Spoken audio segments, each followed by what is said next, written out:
Let me tell you something. I'm just gotta just say this. I am not the person y'all think I'm on social media. You know him as RobiiiWorld, okay? The crazy skits and the filming and the laughs, but I met Robbie when I moved to Atlanta, pursuing my full-blown acting career. Listen to this episode and learn things about myself and about Rob that he doesn't normally share. When we have a big purpose and we're the black sheep of our family, sometimes we can be misunderstood, but it propels us into greatness. Hey, Rob. Hey. So I really want us to start right where we met because we're both in way different places. Okay. Tell me your remembrance? I remember we was casting for this movie called Soul. Yes. It was dope because you was great. Well, still is. I fell on the floor for y'all's audition. Yes. Like, it was like amazing. It was like we said, we got to cast her.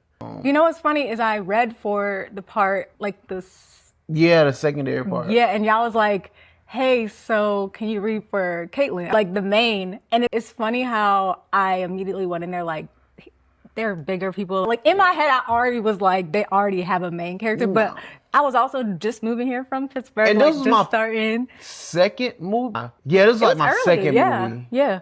that I did. So like, I'm learning as we go, you know what I'm saying? And like, your performance was amazing. Thank you I was for like, saying we it. have to have her to lead. Things happened, it didn't come out, but I still, actually, I was seeing the link. I still got like the rough edit. Yes, because it was good. She's a great actress. Thank you.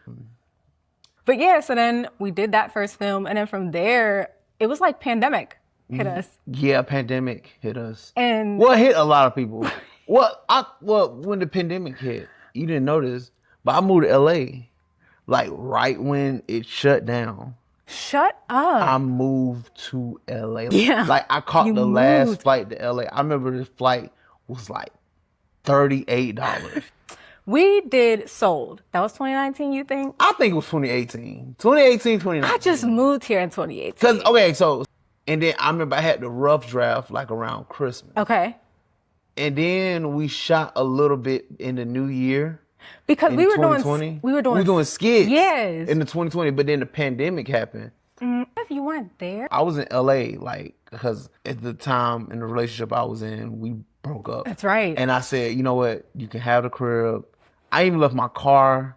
Like I gave that to one of my friends. I was like, look, just drive it until they take it. And I left Atlanta to LA. Shout out to Shay Frost and Monique, definitely Monique, Deshay's mom. They let me sleep on the floor, like on the couch, like at their crib. You know what I'm saying? LA. I was grinding it out, and then I stacked up. Yeah. I came back right before my birthday, June. Cause I don't remember I just remember like a long stint of when we were filming down in Midtown. Yeah. We was filming there. I'm telling you, we was filming there from like 2019. Okay. To 2020, like early 2020. Gotcha. Cause it was like lit. We was like, Shade Room was like reposting us every time. Yeah. Like, and I was like, I went from like 2,000 followers to like 25K. And I was like, yo, what is? That was social media back then. I'm telling you. It's sad that, you know, like that all this stuff happened, but it was just like, it really showed who's the true hustlers. I'm telling you. And who really had their faith. Doing that. So you know I'm a respiratory therapist. Yeah. So I'm on my literal 2 off days, working through the pandemic, running life support, watching people die over and over. You would text me and be like, hey, we're gonna film today or whatever. So I have acting class at this time, a coach and everything. So like some nights I would just be like, okay, I work 7 to 7. And then I would sleep for like 2 hours and then roll up and come with y'all, film the whole day, and then come, like I was literally like, I didn't even know that. I didn't even know that. Like, I know. Yeah, like I wasn't on no games or nothing like that. I was like, listen, I'm gonna come. I'm doing my job. And I always, and as anybody, you do that. You film with me, I'm very professional and quick. I'm like, hey, look, this what we're gonna do. This is what we're gonna do. We're finna do this.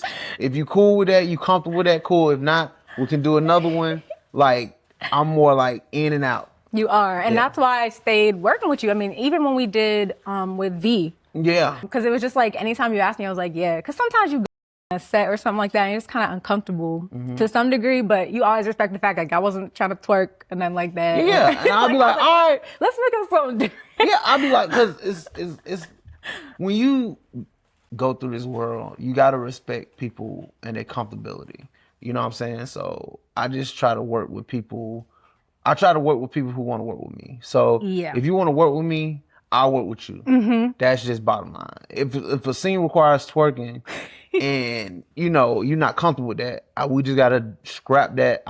Somebody else would probably do it, but we gotta definitely. I'm crying. But I'm being real. Like, yeah, that's what happened. But we still gotta work. So I'm not gonna that's one thing too in this industry that I've seen a lot. Like as soon as I get like quote unquote hired, I see how people treat other people because they don't go their way. And I'm never been like that. I'll be like, all right, cool. If it didn't go my way, we can still make another skit. Something happened. Talented. You know what I'm saying? Yeah, like you can make cinematic things as well. Like you don't just have a visual of like, oh, we're just doing skits, just hee hee ha ha. Yeah. You also do serious stuff. Yes. That's why I started 236 Films with my team. So what year was that? So I started doing movies on my own, but then like literally like 2023, 2024, my friend Teddy, he was in the hospital. Man. He was? Yeah. Okay. Oh my gosh. I miss so much. He gonna be mad if I say this. But he was just in the hospital. Okay.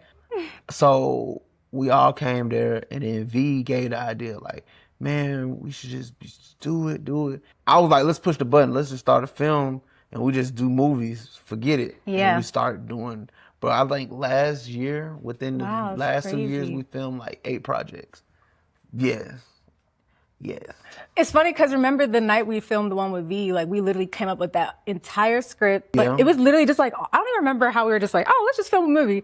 And we literally put that together. Yeah. What was it called? Share. Yeah, Share.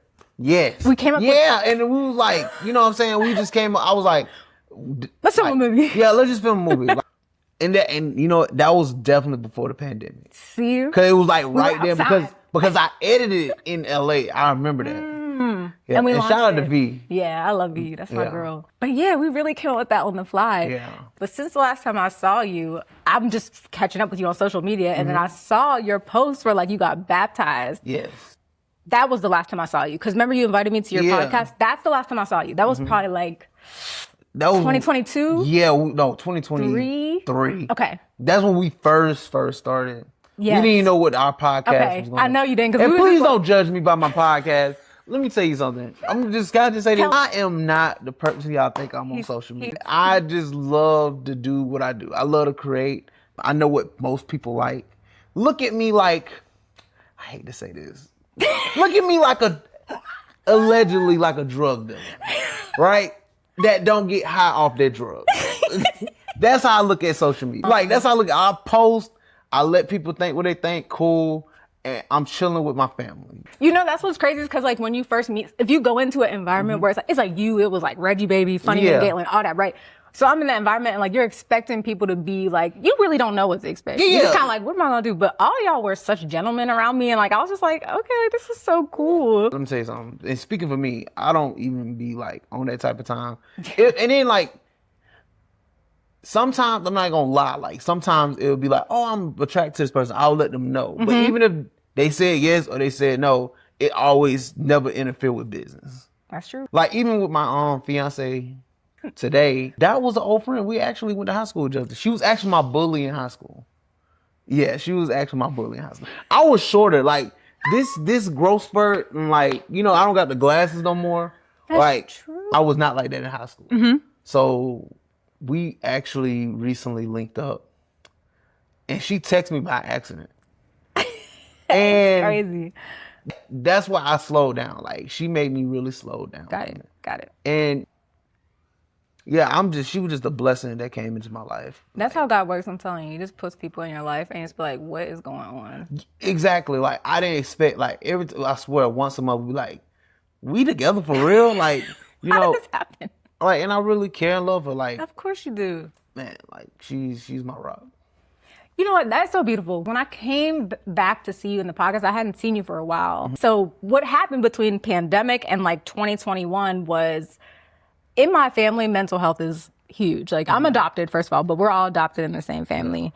And then my birth mother couldn't keep us because she has manic depression, schizophrenic, like all that. So everyone's always worried and concerned about like us, her kids, having something going on. Yeah. So when I was like 25, I got into like a full blown like mental health breakdown, right? Wow.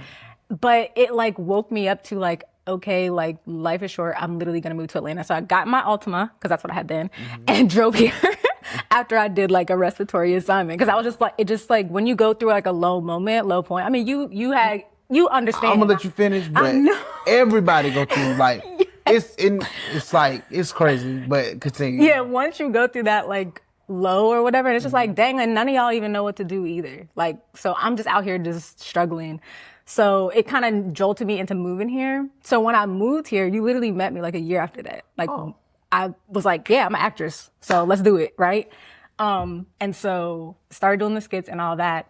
And then 2021, from doing pandemic, burning out, obviously I just told you what my schedule was. And like, I still was operating at like peak performance. But I was diagnosed with that anxiety disorder. So I would have panic attacks and like all of that. But that time I started having suicidal ideations, like struggling with suicidal thoughts. And I've never been that bad. So I was like on my bathroom floor crying. I was just like, okay, Lord, like, I guess it's your turn to kick in because I never really gave my life to you and I don't really know what to do at this point. What's my purpose? I thought I was supposed to be doing this. Thought I was supposed to be doing a lot of things, like, but I don't know, so I'll let you tell me. And that was the first time I ever like stopped making my own plan. And then from there, that came Her Promise Circle, which you see now, the nonprofit and the community health and all of that. Thank you.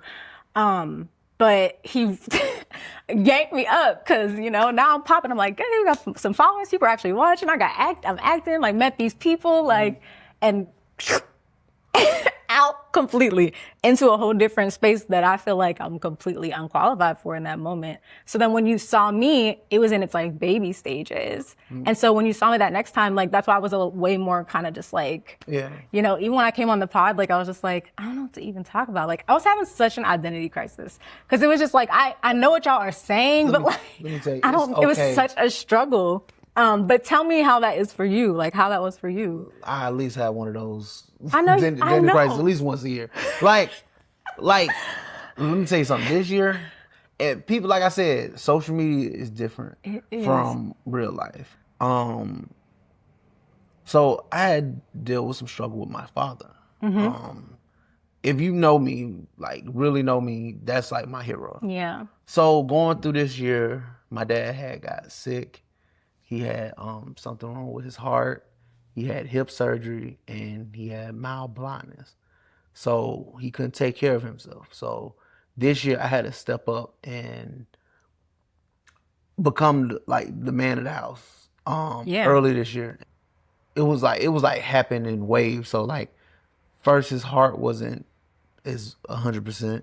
So then I had got him a condo next to me. Yeah. And after that, and like during that time, like during the end of his lease, like it was just like crazy. Like especially after he got his hip surgery, it was like hell going through that. So I had moved him in with me. He's still living with me. So it just I had to adjust to that while my fiance living with me, while her daughter staying with me.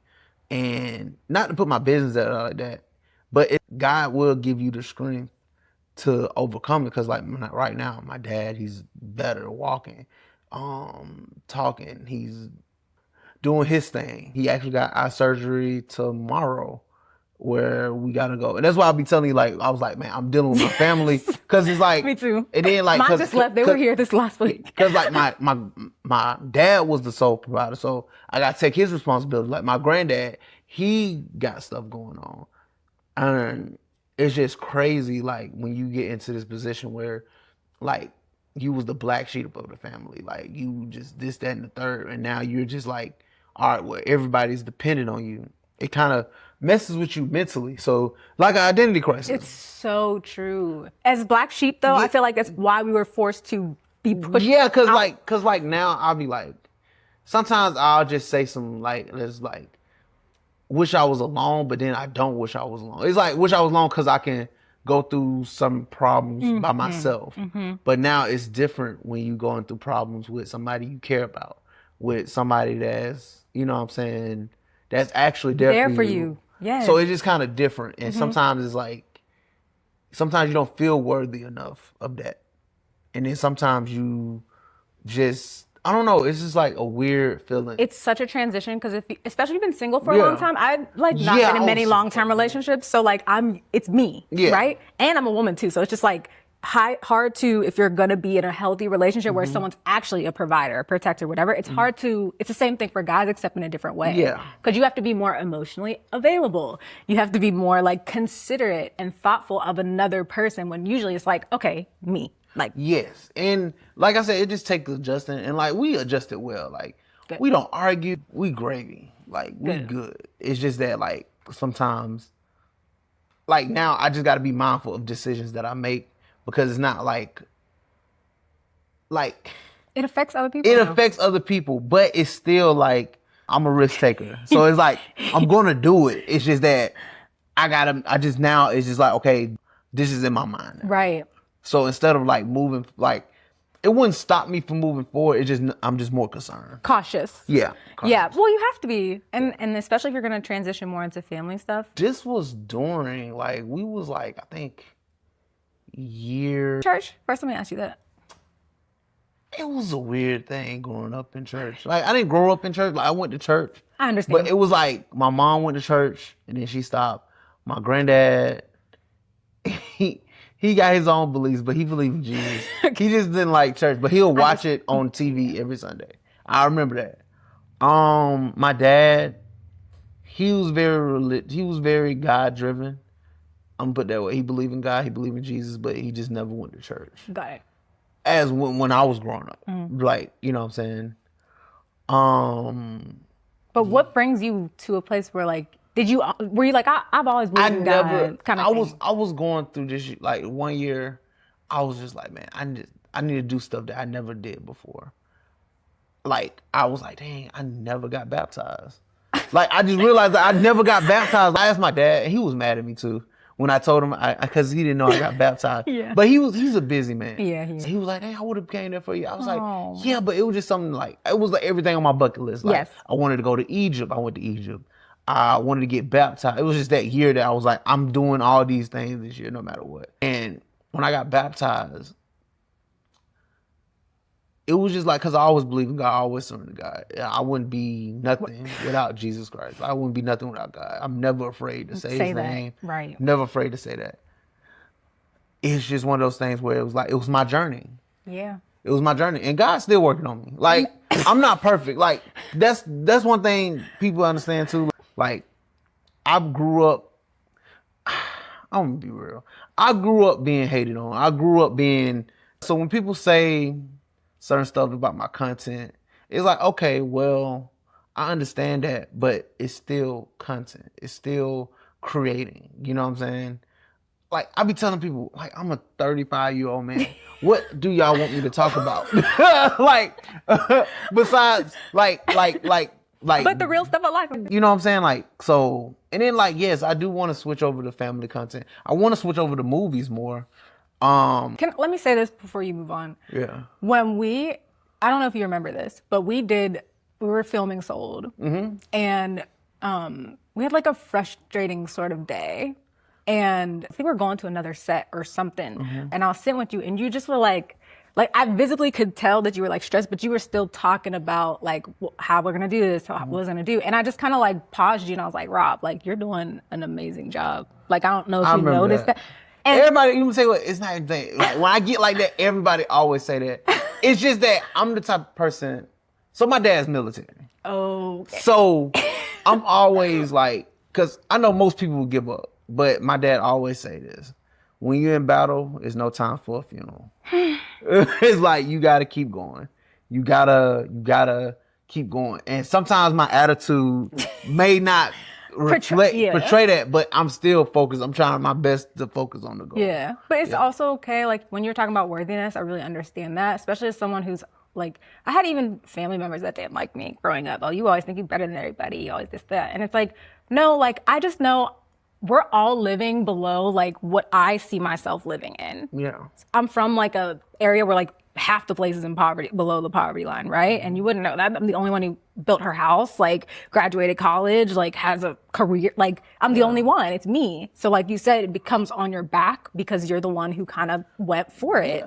But like, I think that when you have that unworthiness, you don't recognize like you're very, like even just who you are is very encouraging and motivating to even women, especially people who have that mindset. Thank you. Honestly, you have to understand, like, whenever you say I'm 35, what else do I talk about? I think if you're missing the aspect of like what people see without you even saying, then you won't bring it onto the platform because you don't know that it's there or that people feel that way.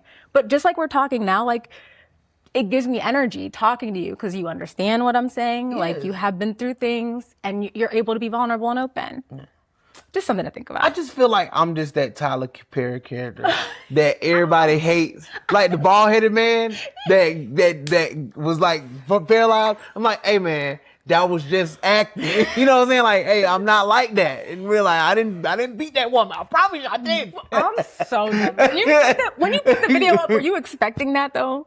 The baptism? The baptism, I wasn't and people always thought I did it for clout. No, I remember the comments because I commented on it on purpose. And I'm like, bro, like, yo, I am a born sinner. All of us. Everybody. I don't judge people for going through their journey. I don't judge people for their beliefs. I know what my beliefs is. I believe in Jesus Christ. I know what my goals are. I know what kind of content I put out. I know I know who I work with. But people don't understand. It's just like, you got to see who Jesus was surrounding himself by. He wasn't surrounding himself by saints. His disciples wasn't saying. The saints crucified him. Yeah. They was... The Pharisees literally crucified him. From what I read. Now, I'm a little, but you got it. They was thieves. They was like prostitutes. They wasn't what Christians wanted to be. You know what I'm saying? Like, I got a lot of friends in let's say, the adult industry. Yes. But they the most coolest, sweetest, smartest, humblest person that I ever met in my life. Mm-hmm. Compared to somebody that got, but compared they got a degree. But I met women that's in your field that's just cuckoo for Cocoa Puffs. Trust me, it don't matter what your occupation is. Yeah, so it's just more like, dang, like, I'd rather have a friendship with people like this that understands the world and they just happen to do this because it's all about survival. But like, especially like in our industry, like, you know what I'm saying? Like, they'll praise a drug dealer, killer on music and it's all sin. like it's all sin. Yeah. But one thing I do recommend is always having like mentors that will guide you, because I got a couple of mentors. One of them name is Trey, and I met him at my lowest. Like, I met Trey. That's who helped me start the podcast. Yeah, I met Trey at my lowest. I got demonetized from Facebook. Yes. I didn't know how we was gonna make money. I remember we was at my friend's football game. I had my laptop out. Everybody was looking at the game. I was like, bro, I don't know how I'm gonna pay rent next month. And he gonna come to me like, well, I got this podcast. I'm like, I don't want to hear that. Like, I'm not a podcaster. So he was like, bro, just name what you want to do. Cool. So I always tell this story. I was like, hey, look, bro, I want this, and that. I want to show up. I don't want to edit. I don't want to do nothing. He was like, done. All right, word. And we split everything down the middle. And then one of the episodes, Teddy came on, like the second episode. Yeah. And he's so funny. And me and Trey was like, we need him as like the co-host. Like, yes. And then we decided to split everything 50-50, like 30-30, whatever, like evenly. Because it's like I always tell people, like, if you work with me, I'm going to give you the opportunity, like, we're on the same level. Mm-hmm. Like, I'm never going to be like, oh, I got 1 million followers and you got 1,000 followers. No, I go by your work ethic. Exactly. Yeah, so. So I just had my first run-in with people seeing me, like, and I took, like, 2 years off the internet because you met me, like, kind of in the middle of it, but like I used to model, video vixen model, right? Oh. And so when I'm doing the skits and all that, but I transitioned into like, okay, I gave my life to Christ and now I'm literally on there preaching and stuff. I'm like, everyone's gonna be like, why are you talking about God to us? Why are you telling me about Jesus, and clearly yesterday, this is how you were. So I just had my first stint because some guy commented and was like, you need to be a better role model to women. And I literally had on like a romper that was like this. Yeah. And I was like, if you saw me on here before and I'm like this and you still don't think I'm good enough and you're a quote unquote, the best Christian, I guess, and you got it all together. That's why I don't like. I just don't understand it. It's hard. It's hard giving the word. And like I tell people, and shout out to my other friend, V, who's like my sister, Via Moore. She suffered from the same thing. Like where she was like a video vixen and then now she's preaching the word. But I was telling her like, look, you gotta boss up. Like I wish you would have told me. I was like, bro, I can't say what I want to say on camera. This is why I was cussing people out in your baptism video. But because I ignore them because it's like, like you gotta ignore them. Like people, like the internet gave so much people a free speech. Now people don't know how to act. People don't know how to act. So it's like when you got, because we're humans. We're not designed to take that much information. We're not designed to be famous. Like I tell people this, and like if you met me recently in the past 2 years, somebody be like, "Oh, you famous?" I said, "No, the only person famous is Jesus Christ." That's the only thing I will say. Like I don't even like the word famous. But when you get to that level, you got to think like, bro, people are always gonna hate. People are always gonna like dismember because of their own happiness, of their own insecurities. So you should never let somebody limit you. Mm-hmm.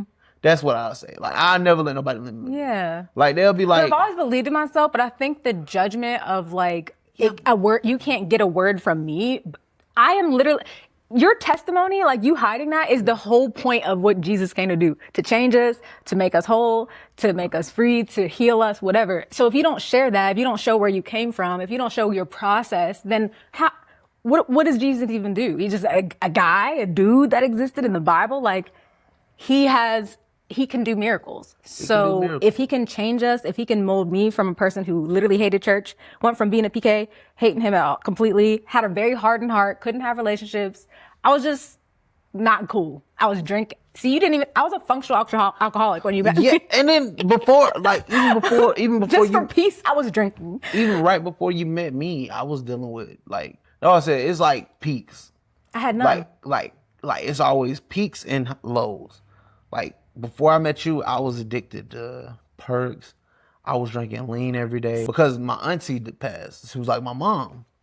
So like when I met you, when I started doing the movies, I was like, all right, let me just sober up. Let me just do something that's going to be productive. And that's what I was doing. So yeah, and people, like, that's why I don't smoke weed. Like, I ain't gonna lie, for my birthday. B-Day. Because my B-Day, like, I haven't smoked a drink in like 2 years. Yeah. But I was just like, you know what? Let me just relax. And I didn't take it too far. But I'm the type of person I can stop though. Like, I don't need alcohol. I don't need substance to be But see, that's the change, because now when I have a drink, it's not because I'm looking for peace or for an answer. I'm not looking for something that I already have because he gave me. Fact. That's why it doesn't have a hold on you. Same thing with like money. My granddad always said, you don't mess with nobody honey, you don't mess with nobody money. I gotta meet this man. Yeah, my granddad, he was cool. He was cool. But and my dad. I had lost a bunch of people, and that's why I was in that space too. And it's just like, then we started doing skits, but that's crazy. You came out of it and we both were just like being productive and creative. But yeah, I mean, if I don't share who I am, then. Yeah. And I like to share who I am. Like, I like to share the moments. Like, even when I post my engagement photos, they had something to say. Of course. Cause it was like, oh, didn't you used to be with a stripper? Didn't this happen? Oh, she gonna leave you. I'm like, shut up. Oh, she gonna take you off for money. First of all, I'm not getting married without a prenup. That's one thing I always said in any relationship. Like, you know what I'm saying? And not even to flex or not even to just do that. But my girl, she's so trustworthy. Mm-hmm. She knows that I'm always gonna take care of her. Right. Because that's what we're supposed to do in a relationship. That when you got a ring on the finger, you supposed to be that for that person. You're right. So it's never like, no, yeah. Of course. I can't say what I want to say, but because this is a Christian podcast. I understand. So we gonna keep it PG. But just know, if you know who I am and you know how I talk, just know you know what I want to say. Fill in the blank. Because if you ain't taking care of your woman who you've been with for years, then you probably don't like women, and that's all I'm gonna say. No, for real. Yeah. So just back to that negative. Like, you're right. Don't let people gonna talk about this podcast. People gonna talk. People are always gonna talk. Listen. That's why I post the content that I post, because your comments make money. It do. I rage bait for a living. That's my thing. Like, even when I would start doing comedy skit, they was like, "Oh man, a big guy like you can't be with these girls." Not knowing, like, not even toot my own horn. I keep it professional. Yeah, they judge you off of what they see. Yeah, they judge you. They always judge you off of what you see, and and it's sad. Like, I wish people had belief, but you gotta understand, people not gonna think the way you think. Everybody thinks differently, so that's one thing you gotta mentally prepare yourself in the world. And so what does your sureness come from that keeps you going even though people are attacking you? My sureness that come from Jesus. God, Jesus. Am I right with my God? Do my people like me? And that's really all I really care about. If my money's right after that. Jesus right here, the money right here. But it's second. He's your provider. Yeah, so he's my provider. Let me tell you something. It says that. The Bible literally says if you focus on him, he take care of everything else. Let me tell you something. It's God. God will bless your business. 100. Your business bless your family. Exactly. That's how you got to look at life. It's true. So, yeah, and then my family, my fiance, my dad. I don't care what they think about me. I just make sure they straight. Good. That's what keep me motivated. Understand. My team keep me motivated. Like, if my team winning, I'm happy. Yeah. If we winning as a team, I'm happy. Like I really love seeing my team win. Yeah, same. Yeah, the Lord is attracted to humility, and that's what you've always been. You've always been a supremely humble and just stand-up guy. Yeah. And I think that's why God continues to bless you and shine his light on you. Yeah. And I may talk a little ish here and there. So but, it's a little gangster in here. Yeah, but everybody know my true intention. Like, I'm never... never on any malicious I'm never intent. I'm never going, one thing I learned from Gary Vee. That's funny. He one of my mentors too. One thing I learned from Gary Vee, when you see somebody's building a bigger building than yours, most people try to tear down the building so they can feel tall. But what you got to do is you got to build your building higher and focus on your building. But people always try to be right here and tear down this building so it can get lower. Yeah. But you still at the same height, even though that's lower. Exactly. That's why I never like tearing nobody down, especially at their highest.